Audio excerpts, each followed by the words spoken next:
வணக்கம், welcome to Adobe Lightroom tutorial videos. இந்த வீடியோல நம்ம என்ன பார்க்க போறோம் அப்படின்னா டெவலப்ல இருக்கக்கூடிய சில ஆப்ஷன்ஸ் பத்தி பார்க்க போறோம். போன வீடியோஸ்லயும் டெவலப்பை பத்தி பார்த்தோம். இந்த வீடியோலயும் டெவலப்ல இருக்கக்கூடிய சில ஆப்ஷன்ஸை பத்தி பார்ப்போம். ஸோ ஃபர்ஸ்ட் நீங்க உங்களோட சிஸ்டத்துல Adobe Lightroom ஓபன் பண்ணிக்கோங்க.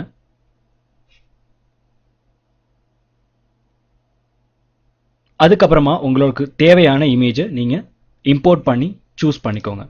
ஸோ நான் இந்த இமேஜை சூஸ் பண்றேன். இந்த இமேஜை சூஸ் பண்ணதுக்கு அப்புறமா எனக்கு தேவையில்லாத டூல் பேலட் எல்லாத்தையுமே மினிமைஸ் பண்ணிக்கிறேன். தென் டெவலப்குள்ளார போறேன். ஸோ டெவலப்ல பார்த்தீங்க அப்படின்னா basic, tone curve, HSL colour, P&W, split toning, detail, lens correction, transform, effects and camera calibration. So இந்த மாதிரி மெயின் ஆப்ஷன்ஸ்லாம் இருக்கு. இந்த ஆப்ஷன்ஸை பற்றி போன வீடியோலேயே நம்ம பார்த்துட்டோம். ஸோ இப்போ நம்ம என்ன ஆப்ஷன்ஸ் பார்க்க போகிறோம் அப்படின்னா இந்த ஆப்ஷன்ஸை பற்றி பார்க்க போகிறோம். ஸோ இதில் ஃபர்ஸ்ட்டாக நம்ம பார்க்க போகிறது லென்ஸ் கரெக்ஷன். அது என்ன லென்ஸ் கரெக்ஷன் அப்படின்னா நீங்கள் ஃபோட்டோ எடுக்கும் பொழுது உங்களோட லென்ஸில் இருக்கக்கூடிய சில எரர்ஸை லென்ஸ் கரெக்ஷன் மூலியமாக நம்ம கரெக்ட் பண்ணிக்கலாம். ஸோ லென்ஸில் எதுவும் எரர் இருந்துச்சு அப்படின்னா இந்த லென்ஸ் கரெக்ஷனை யூஸ் பண்ணி லைட்ரூம் அந்த லென்ஸில் இருக்கக்கூடிய எரரை கரெக்ட் பண்ணிடும். ஸோ லென்ஸ் கரெக்ஷன் ஆப்ஷனை யூஸ் பண்ண உடனே மேஜராக ரெண்டு ஆப்ஷன் இருக்கும். ஒன்று remove chromatic operations and enable the profile corrections அப்படின்னு இருக்கும். ஸோ எனபிள் த ப்ரொஃபைல் கரெக்ஷன்ஸ் அப்படின்னா என்ன அப்படின்னா உங்களோட இமேஜ் எடுத்திருக்கும் பொழுது எங்கேயாவது சில இடங்களில் பிளர்ரிங் இருக்கும். ஸோ அந்த பிளர்ரை கரெக்ட் பண்ணுறதுக்கு யூஸ் பண்ணுறது தான் எனபிள் ப்ரொஃபைல் கரெக்ஷன்ஸ். ஸோ இந்த எனபிள் ப்ரொஃபைல் கரெக்ஷனை நீங்கள் டிக் பண்ணிட்டீங்க அப்படின்னா அது ஆட்டோமேட்டிக்காக உங்களோட இமேஜில் இருக்கக்கூடிய லென்ஸ் கரெக்ஷனை அது பண்ணிடும். ஸோ அந்த எனபிள் த ப்ரொஃபைல் கரெக்ஷன் கொடுத்ததுக்கு அப்புறமா உங்களோட லென்ஸ் டைப், ஸோ என்ன விதமான கேமரா நீங்கள் யூஸ் பண்ணுறீங்க அந்த கேமராவை நீங்கள் சூஸ் பண்ணுற மாதிரி இருக்கும். ஸோ அந்த கேமராவோட மாடல் அப்புறம் அதோட ப்ரொஃபைல் டைப், ஸோ இதை நீங்கள் சூஸ் பண்ணீங்கன்னா அதுக்கேற்ற மாதிரி உங்கள் இமேஜில் இருக்கக்கூடிய மாடிஃபிகேஷனை அது கரெக்ட் பண்ணிடும். அடுத்தது பார்த்தீங்கன்னா ரிமூவ் குரோமேட்டிக் அபிரேஷன்ஸ் அப்படின்னா என்ன அப்படின்னா நீங்கள் சில இமேஜஸ்லாம் எடுக்கும் பொழுது என்ன ஆகும் அப்படின்னா அந்த இமேஜஸோட எட்ஜஸில் பார்த்தீங்க அப்படின்னா கிரீன் அண்ட் பிளாக் கலர்ல ஒரு மார்க்கிங் ஜென்ரேட் ஆயிருக்கும். பிகாஸ் அது ஏன் அப்படின்னாக்கா அது ஷார்ப்னஸ்க்காக, அது லென்ஸ்ல இருக்கக்கூடிய சில கரெக்ஷன்ஸ்னால அது ஜென்ரேட் ஆகுது. ஸோ அந்த மாதிரி கரெக்ஷன்ஸை நீங்க ரிமூவ் பண்றதுக்கு ரிமூவ் குரோமேட்டிக் அபிரேஷன்ஸ் கொடுத்தீங்க அப்படின்னா அந்த கரெக்ஷன்ஸ் டிஃபால்ட்டாவே ரிமூவ் ஆயிடும். அடுத்தது மேனுவல். ஸோ இந்த கரெக்ஷன்ஸை நீங்க மேனுவலாகவும் பண்ணலாம். ஸோ இதுல பாத்தீங்கன்னா ஃபர்ஸ்ட் எடுத்தோடனே டிஸ்டார்ஷன்ஸ் அப்படின்னு ஒரு ஆப்ஷன் இருக்கும். இந்த டிஸ்டார்ஷன் ஆப்ஷனை நீங்க மூவ் பண்றது மூலியமா உங்களோட இமேஜ்ல அதாவது லென்ஸோட வேரியேஷனை உங்களால பார்க்க முடியும். ஃபார் எக்ஸாம்பிள் இங்க பாருங்க, நான் மூவ் பண்றேன். ஸோ லென்ஸோட வேரியேஷன்ஸை நல்லாவே இதுல பண்ண முடியுது. ஸோ இப்போ நான் இதை எந்த கரெக்ஷனும் இல்லாததுனால ஒரிஜினல் பொசிஷனுக்கு வச்சுட்டேன். ஓகேவா? ஸோ அடுத்தது இதுல இருக்கக்கூடிய சம் கலர் சேஞ்சஸ். இப்போ இங்க பாத்தீங்க அப்படின்னா அமௌண்ட், பர்பிள், அப்புறம் அமௌண்ட், அடுத்து கிரீன். ஸோ இந்த மாதிரி கலர்ஸ் இருக்கும். இந்த மாதிரி கலர்ஸை நீங்க அட்ஜஸ்ட் பண்றது மூலியமா உங்க லென்ஸ்ல இருக்கக்கூடியதை மேனுவலாவும் நீங்க கரெக்ட் பண்ணிக்கலாம். ஸோ இப்போ பாத்தீங்க அப்படின்னா இங்க பிங்க் கலர் இருக்கு, அதுக்கப்புறம் போக போக தென் பிளாக், அப்புறம் லைட் கிரீன் சேஞ்ச் ஆகுது. ஸோ இதை நீங்க அட்ஜஸ்ட் பண்றது மூலியமா உங்க இமேஜ்ல இருக்கக்கூடிய கரெக்ஷன்ஸை நீங்க பண்ணிக்க முடியும். லென்ஸ் கரெக்ஷன் முடிச்சிட்டோம். இப்போ லென்ஸ் கரெக்ஷனுக்கு அடுத்து என்ன பார்க்க போறோம் அப்படின்னா பேசிக். ஸோ லென்ஸ் கரெக்ஷனுக்கு அடுத்தது பேசிக்கை பத்தி பார்ப்போம். பேசிக் ஆப்ஷனை ஓப்பன் பண்ண உடனே அதுல நிறைய கமெண்ட்ஸ் இருக்கும். ஸோ இந்த கமெண்ட்ஸை ஒன்று ஒன்றா நம்ம பார்த்துட்டு வரோம். ஃபர்ஸ்ட் எடுத்த உடனே colour and black and white. உங்க இமேஜை கலரா வேணுமா இல்லை பிளாக் அண்ட் ஒயிட்டா வச்சு நீங்க எடிட் பண்ண போறீங்களா? ஸோ நான் கலர்ல வச்சு நான் எடிட் பண்ண போறேன். ஃபர்ஸ்ட் ஆப்ஷன் என்ன இருக்கும் அப்படின்னு பார்த்தீங்க அப்படின்னா ஆஷ் ஷாட். அதாவது ஆஷ் ஷாட் அப்படின்னா என்ன அப்படின்னா நீங்க ஷாட், அதாவது நீங்க போட்டோ எடுக்கும் பொழுது என்ன வியூல இருந்துச்சோ அது ஆஷ் ஷாட். அதுல பண்ணக்கூடிய கரெக்ஷன்ஸ். இதை இல்லாம ஆட்டோ, அடுத்தது கஸ்டம். ஆட்டோ அப்படின்னா அதுவா அட்ஜஸ்ட் பண்ணி ஒரு பொசிஷனுக்கு கொண்டு வந்துடும். அதுக்கப்புறம் பார்த்தீங்க அப்படின்னா கஸ்டம். கஸ்டம் மீன்ஸ் நீங்க எடிட் பண்றது தான் கஸ்டம்ஸ் அப்படின்னு சொல்லுவாங்க. ஸோ ஆஸ் ஷார்ட்ல வச்சுட்டு நான் என்ன பண்ண போறேன், சில எடிட்கள் நான் பண்ண போறேன். ஃபர்ஸ்ட் எடுத்த உடனே டெம்ப் அப்படின்னு ஒரு ஆப்ஷன் இருக்கும். டெம்ப் அப்படின்னா என்ன அப்படின்னா உங்களோட இமேஜ்ல இருக்கக்கூடிய டெம்பரேச்சரை நீங்க இன்க்ரிமெண்ட் அல்லது டிக்ரிமெண்ட் பண்றது. அது என்ன டெம்பரேச்சர், அது எப்படி இதுல மாடிஃபை பண்றது அப்படின்னா அந்த டெம்பரேச்சர் எஃபெக்டை நம்ம இந்த இமேஜஸ்ல கொண்டு வரலாம். ஃபார் எக்ஸாம்பிள் டெம்பரேச்சரை நான் இன்க்ரிமெண்ட் பண்ணும்பொழுது உங்களுக்கு ஸ்க்ரீனில் டெம்பரேச்சர் எஃபெக்ட் ஜாஸ்தியாக இருக்கும், பட் பிரைட்னஸ் அதே தான் இருக்கும். பார்த்தீங்கனாலே உங்களுக்கு தெரியும். ஸோ டெம்பரேச்சர் ஜாஸ்தியான மாதிரி இருக்கும், பட் பிரைட்னஸ் அப்படியே தான் இருக்கும்.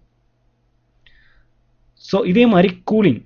ஸோ நைட் டைமில் எடுக்கும் பொழுது உங்களுக்கு ஸ்கையோட வேல்யூ, அதாவது சன் இருக்காது, ஸோ எப்படி இருக்கும் அப்படிங்கிற வேரியேஷன் உங்களுக்கு நல்லாவே தெரியும். ஸோ நான் ஓரளவுக்கு டெம்ப் இருக்க மாதிரியே வச்சுக்கிறேன். ஓகே, அடுத்தது பார்த்தீங்க அப்படின்னா டிண்ட் வேல்யூனா ஒன்றும் இல்லை. இதில் வந்து பார்த்தீங்கன்னா பேக்ரவுண்ட், அதாவது பேக்ரவுண்ட் வந்து உங்களுக்கு எந்த கலரில் நல்லா டிஸ்ப்ளே ஆகணும் பார்க்குறதுக்கு. மேக்ஸிமம் பார்த்தீங்கன்னா க்ரீன் கலர் அல்லது பிங்க் கலரில் டிஸ்ப்ளே ஆகிற மாதிரி இருக்கும். நமக்கு இதில் எந்த வேரியேஷனும் வேண்டாம். ஸோ நான் வந்து டிஃபால்ட்டாகவே அதை அப்படியே விட்டுறேன். ஸோ நெக்ஸ்ட் ஆப்ஷன் என்னென்னு பார்த்துக்கிட்டிங்கன்னா எக்ஸ்போஷர்.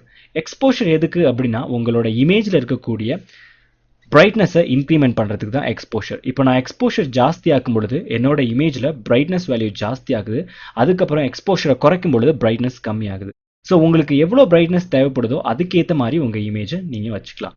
இப்போது எனக்கு இந்த எக்ஸ்போஷர் போதுங்கிறதுனால நான் இந்த இமேஜுக்கு இவ்வளோ எக்ஸ்போஷர் வச்சுருக்கேன், அதாவது 1.31 வச்சுருக்கேன். அடுத்தது கான்ட்ராஸ்ட். கான்ட்ராஸ்ட் அப்படின்னா என்ன அப்படின்னா இதில் இருக்கக்கூடிய கலர்ஸை வந்து நல்லா இம்ப்ரூவ் பண்ணி காட்டுறது, அதுதான் கான்ட்ராஸ்ட் அப்படின்னு சொல்லுவாங்க. ஸோ இப்போ நான் கான்ட்ராஸ்ட்டை இன்க்ரீஸ் பண்ணும் பொழுது உங்களுக்கு பார்த்தாலே தெரியும், இந்த டீரோட நோஸ் அப்புறம் இந்த ஸ்பேஸில் இருக்கக்கூடிய அந்த முடியெல்லாம் பார்த்தீங்க அப்படின்னா நல்லா பிளாக்காக டோன் ஆகும். ஸோ இதுதான் கான்ட்ராஸ்ட் அப்படின்னு சொல்லுவாங்க. ஸோ இந்த க்ரீன் கலர் இதெல்லாம் பார்த்தீங்க அப்படின்னா நல்லா டிஸ்ப்ளே ஆகும். So this is called as a contrast. கான்ட்ராஸ்ட்டை நீங்கள் கம்மி பண்ணீங்க அப்படின்னாக்கா உங்களுக்கு அந்த ஃபோட்டோவோட வியூ சரியாக இருக்காது, இது மாதிரி டல் ஆகிடும். ஸோ கான்ட்ராஸ்ட்டை நான் ஓரளவுக்கு ஜாஸ்தி பண்ணி வச்சுக்கிறேன். அடுத்தது பார்த்தீங்க அப்படின்னா ஹைலைட்ஸ். ஹைலைட்ஸை பொறுத்த வரைக்கும் இதில் ஒரு சின்ன ட்ரிக் இருக்குது. என்ன அப்படின்னா எப்போவுமே நீங்கள் உங்களோட ஹைலைட்டை ஜாஸ்தி பண்ணீங்க அப்படின்னாக்கா மார்க்கிங் நல்லா தெரியும். ஸோ எப்போவுமே உங்களோட ஹைலைட்டை ஜாஸ்தியாக வச்சுக்கோங்க. ஷேடோஸை நல்லா கம்மி பண்ணிடுங்க. ஓகேவா? ஸோ எப்போவுமே ஹைலைட்டை ஜாஸ்தி பண்ணிடுங்க, ஷேடோவை கம்மி பண்ணிட்டீங்கன்னா உங்களோட இமேஜோட டிஸ்பிளே நல்லாயிருக்கும். வேணா பாருங்கள், நான் ஹைலைட்டை கம்மி பண்ணிவிட்டு ஷேடோவை ஜாஸ்தி வைக்கிறேன். இமேஜோட வியூ பிளர்ராக இருக்குது. ஸோ நான் ஷேடோவை கம்மி பண்ணிவிட்டு ஹைலைட்டை ஜாஸ்தி வைக்கும் பொழுது என்னோட இமேஜில் நல்ல கிளாரிட்டி அண்ட் நல்ல டிஸ்பிளே இருக்குது. அடுத்தது பார்த்தீங்கன்னா ஒயிட்னஸ். ஒயிட்னஸ்னா என்ன அப்படின்னா உங்கள் இமேஜில் இருக்கக்கூடிய ஒயிட்டை வந்து நல்லா எனாமரேட் பண்ணி காட்டுறதுக்கு தான் ஒயிட்னஸ்ங்கிற ஆப்ஷன் யூஸ் பண்ணுறோம். ஸோ ஒயிட்னஸை நீங்கள் செலக்ட் பண்ணிவிட்டு கண்ட்ரோல் கீயை ப்ரெஸ் பண்ணி மூவ் பண்ணிங்கன்னா உங்களை இமேஜில் வேரியேஷனை நீங்கள் பார்க்கலாம். ஸோ கண்ட்ரோல் கீ இல்லை அப்படின்னா ஆல் கீ நீங்கள் யூஸ் பண்ணலாம். ஸோ ஆல்ட்டை ப்ரெஸ் பண்ணிவிட்டு உங்களோட ஒயிட்னஸோட கர்சரை நீங்கள் ப்ரெஸ் பண்ணீங்க அப்படின்னா உங்களோட ஸ்க்ரீன் ஃபுல்லாக பிளாக் ஆகிடும். ஸோ நீங்கள் கொஞ்சம் கொஞ்சமாக நகர்த்தும் பொழுது எப்போ லைட்டாக அந்த ஒயிட் கலர் உங்களுக்கு டிஸ்பிளே ஆகுதோ அந்த இடத்துல நீங்கள் ஃபிக்ஸ் பண்ணிக்கோங்க. ஓகே, தென் பிளாக்லேயும் அதே மாதிரி தான். நீங்கள் ஆல்ட் பட்டன் ப்ரெஸ் இந்த கர்சரை மூவ் பண்ணுங்கள். ஸோ உங்கள் ஸ்க்ரீன் வந்து ஃபுல்லாக ஒயிட் ஆகிடும். எந்த நேரத்தில் உங்களுக்கு அந்த ஒயிட் கலர் ஸ்பேஸில் பிளாக் மார்க்கிங் டிஸ்பிளே ஆக ஆரம்பிக்குதோ அந்த நேரத்தில் நீங்கள் அதை ரிமூவ் பண்ணிடுங்க. ஸோ இப்போ பார்த்தீங்க அப்படின்னா உங்களோட ஸ்க்ரீனில் அந்த டீர் நல்லா எக்ஸ்போஷர் ஆகிருக்கும். அடுத்தது வந்து பார்த்தீங்க அப்படின்னா இமேஜோட கிளாரிட்டி.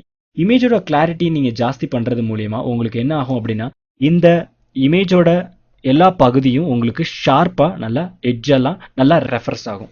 ஸோ இதை பார்க்கும்பொழுது உங்களுக்கு கிளாரிட்டி ரொம்ப ஜாஸ்தியாக இருக்கும். ஸோ கிளாரிட்டியை நீங்கள் உங்களுக்கு எவ்வளோ தேவையோ அதுக்கு மாதிரி வச்சுக்கோங்க. அடுத்து பார்த்தீங்கன்னா vibrance and saturation. Vibrance and சேச்சுரேஷனாக என்ன அப்படின்னா கலர் இம்ப்ரூவ்மெண்ட் பண்ணுறது. ஃபார் எக்ஸாம்பிள் பார்த்தீங்கனாலே தெரியும், எனக்கு வைப்ரன்ஸ் சூஸ் பண்ணும் பொழுது எனக்கு கலர் எல்லாமே டார்க் ஆகுது. சேச்சுரேஷனுக்கும் அதே தான். But saturation dull colour, vibrance கொஞ்சம் டார்க் கலரை ஜென்ரேட் பண்ணி கொடுக்கும். That is the difference between vibrance and saturations. So இப்போது நம்ம இதில் சில எடிட்ஸ் கொண்டு வந்தாச்சு. எதை யூஸ் பண்ணி அப்படின்னு பார்த்தீங்க அப்படின்னா பேசிக் அண்ட் லென்ஸ் கரெக்ஷனை யூஸ் பண்ணி சில சேஞ்சஸ் பண்ணிட்டோம். அடுத்து என்ன பண்ண போகிறோம் அப்படின்னாக்கா எஃபெக்ட்ஸ். எஃபெக்ட்ஸில் பார்த்தீங்க அப்படின்னாக்கா உங்களுக்கு அமௌண்ட் அப்படிங்கிற ஒரு ஆப்ஷன் இருக்கும். இதை தவிர நிறைய ஆப்ஷன் இருக்குது. இந்த ஆப்ஷன்லாம் இப்போ டிஸ்பிளே ஆகலை, இதை பற்றி நம்ம ஃபியூச்சரில் பார்ப்போம். ஸோ இந்த அமௌண்ட் வேல்யூவை நீங்கள் இன்க்ரிமெண்ட் பண்ணுறது மூலயமா உங்களுக்கு 4 கார்னர்லையும் உங்களுக்கு ஒயிட்னஸ் கிரியேட் ஆகும். லெஃப்ட் சைட் மூவ் பண்ணும் பொழுது 4 கார்னர்ஸும் உங்களுக்கு பிளாக்காக ஜென்ரேட் ஆகும். ஸோ இந்த மாதிரி ஜென்ரேட் பண்ணி உங்களுக்கு தேவையான இமேஜஸை மட்டும் நீங்கள் பர்டிகுலராக டார்க் அவுட் பண்ணி பார்த்துக்கலாம். ஓகேவா? ஸோ அடுத்தது மிட் பாயிண்ட். உங்களுக்கு மிட் பாயிண்ட்டை மட்டும் நல்லா டார்க்கன் பண்ணணும், மிட் பாயிண்ட்டை மட்டும் நல்லா ஒயிட் பண்ணணும் அப்படின்னா அதை நீங்கள் இதில் பண்ணிக்கலாம். அடுத்தது ரவுண்ட்னஸ். உங்களுக்கு பார்த்தீங்க அப்படின்னா ஒரு ரவுண்ட் ஷேப்பில் வந்து உங்களுக்கு ஒயிட்னஸ் அண்ட் பிளாக்னஸ் ஜென்ரேட் ஆகிட்டு இருக்கும். பார்த்தீங்கனாலே தெரியும் உங்கள் இமேஜில். ஸோ இந்த மாதிரி ரவுண்ட் ஷேப்பில் நீங்கள் பண்ணிக்கலாம். அடுத்தது வந்து பார்த்தீங்கன்னா ஃபெதர் அப்படின்னா என்ன அப்படின்னா உங்களோட இமேஜில் ஒரு ஃபெதர் ஷேப்பில் வந்து உங்களுக்கு ஒயிட்னஸ் அண்டு பிளாக்னஸ் மாறி மாறி ஜென்ரேட் ஆகும். ஸோ இதையும் நீங்கள் யூஸ் பண்ணிக்கலாம். அடுத்தது ஹைலைட்ஸ். ஸோ ஹைலைட் பார்த்தீங்க அப்படின்னா உங்களோட இமேஜோட ஷார்ப்னஸ்க்காக கொடுக்குறது. பட் அதில் வந்து ஆல்ரெடி நம்ம ஹைலைட் பண்ணதுனால இதில் எந்த வித மாடிஃபிகேஷனும் இருக்காது. அடுத்து எடுத்துக்கிட்டிங்க அப்படின்னா கிரைன் அப்படின்னா உங்களோட இமேஜஸில் பார்த்தீங்கன்னா நிறைய கிரைன்ஸ் கிரியேட் ஆகிருக்கும். இந்த இடத்துலலாம் பார்த்தீங்கன்னா நிறைய கிரைன்ஸ், அதாவது எப்படின்னா நீங்கள் இமேஜ் கேப்சர் பண்ணும் பொழுது அங்கே இருக்கக்கூடிய அந்த எலமெண்ட்ஸ் எல்லாமே எப்படின்னா சரியாக டிஸ்ப்ளே ஆகாம கிரைன்ஸாக ஃபார்ம் ஆயிருக்கும். ஃபார் எக்ஸாம்பிள் நம்ம டிவியில் பார்த்தீங்க அப்படின்னாக்கா கிரைன்ஸ் ஃபார்ம் ஆகும் பார்த்தீங்களா, அந்த மாதிரி கிரைன்ஸ். ஸோ அந்த மாதிரி கிரைன்ஸை நீங்கள் வந்து பார்த்தீங்க அப்படின்னா இந்த மாதிரி வேரி பண்ணிக்கலாம். தெரியுதா உங்களுக்கு கிரைன்ஸோட வேரியேஷன்ஸ்? ஸோ கிரைன் எதையுமே எனக்கு வேரி பண்ண வேண்டாம்னா நீங்கள் அப்படியே விட்டுக்கலாம். ஸோ அந்த கிரைனோட சைஸ், அந்த கிரைனோட ரஃப்னஸ், ஸோ இந்த மாதிரி நீங்கள் எடிட் பண்ணி கொண்டு வந்துக்கலாம். ஸோ இப்போ நம்ம எஃபெக்ட் பார்த்துட்டோம். அடுத்ததாக என்ன பார்க்க போகிறோம் அப்படின்னாக்கா டிரான்ஸ்ஃபார்மிங். டிரான்ஸ்ஃபார்மிங் அப்படின்னா என்ன அப்படின்னா, உங்களோட இமேஜை வந்து நீங்கள் உங்களுக்கு ஏற்ற மாதிரி டிரான்ஸ்ஃபார்ம் பண்ணி வச்சுக்கிறது. ஃபார் எக்ஸாம்பிள் ஃபர்ஸ்ட் என்ன ஆப்ஷன் இருக்குன்னு பார்த்தீங்கன்னா வெர்டிக்கல். நீங்கள் வெர்டிக்கலை மூவ் பண்ணும் பொழுது வெர்டிக்கலாக உங்கள் இமேஜ் வந்து எக்ஸ்பேண்ட் ஆகிடும். ஸோ இந்த மாதிரி உங்களுக்கு வெர்டிக்கலாக எக்ஸ்பேண்ட் ஆகணுமா அப்படின்னா நீங்கள் உங்கள் இமேஜை வெர்டிக்கலாக எக்ஸ்பேண்ட் பண்ணி யூஸ் பண்ணிக்கலாம். ஸோ எனக்கு வெர்டிக்கலாக வேணாம், ஹரிசாண்டலாக வேணும், ஹரிசாண்டலாக எனக்கு எக்ஸ்பேண்ட் ஆகணும்னா ஸோ ஹரிசாண்டலாக நீங்கள் எக்ஸ்பேண்ட் பண்ணி அதை யூஸ் பண்ணிக்கலாம். அடுத்தது பார்த்தீங்க அப்படின்னா ரொட்டேட். ஸோ உங்கள் இமேஜை நீங்கள் ரொட்டேட்டும் பண்ணிக்கலாம். அடுத்தது ஆஸ்பெக்ட். ஆஸ்பெக்ட்டுக்கு ஏற்ற மாதிரி உங்கள் இமேஜை என்லார்ஜ் அல்லது டீலார்ஜ் பண்ணிக்கலாம். அடுத்து ஸ்கேல். ஸ்கேலுக்கு ஏற்ற மாதிரி உங்கள் மொத்த இமேஜஸையும் சின்னதாவோ பெருசாவோ கொண்டு வந்துக்கலாம். ஆஸ்பெக்ட் வேற, ஸ்கேல் வேற. ஓகேவா? ஆஸ்பெக்ட் மீன்ஸ் உங்களோட இமேஜை டோட்டலாக கன்வெர்ட் பண்ணும். ஸ்கேல் மீன்ஸ் பார்ஷியலாக தான் கன்வெர்ட் ஆயிருக்கும். நீங்கள் பார்த்தாலே வேரியேஷன் உங்களுக்கு நல்லாவே தெரியும். அடுத்தது ஆஃப்செட். ஆஃப்செட்னா உங்களுக்கு தெரிஞ்சிருக்கும். எக்ஸ் ஆஃப்செட்னா எக்ஸில் உங்களோட இமேஜ் எவ்வளோ தூரம் தள்ளி வரணும். ஓகே.